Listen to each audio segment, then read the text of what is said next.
The reality, to begin with, is that the research so far done shows that 3 cases of child sexual abuse are registered. Every 1 in 3 case, which is a large number of cases, is one of these cases where you have 13-year-old, 14-year-old, 15, 16-year-old who has run away consensually with somebody. So if the parents disagree with the love situation, they will register a case of kidnapping, rape, etc., etc.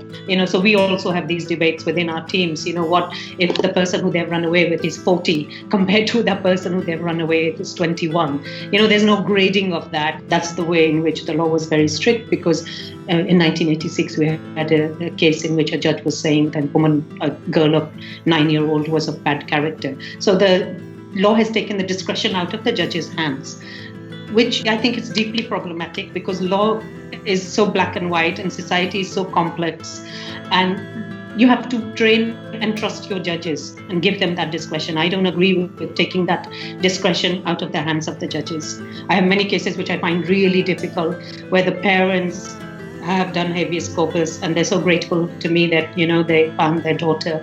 When I speak to her on her own, she'll say, actually, I want to marry him if they let me. And there's no separate legal representation for children. So us as a legal team are in a very difficult situation where we represent the views of the parents who are in direct conflict with the views and needs and wishes of the child. And a very important thing that I would actually really want people to hear on this point, which I don't think a lot of children know, is that they can refuse the medical examination if they're over 12. But this is not told to them.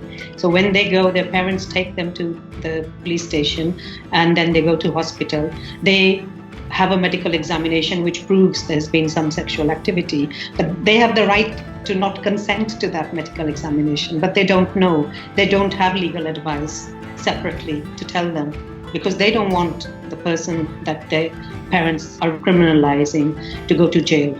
I see these children in such distressed situations, and I'm worried. Sometimes we decided we are not going to take these cases, but sometimes we're taking these cases just to make sure that the girls are safe at home. There is no acceptance of adolescent sexuality still.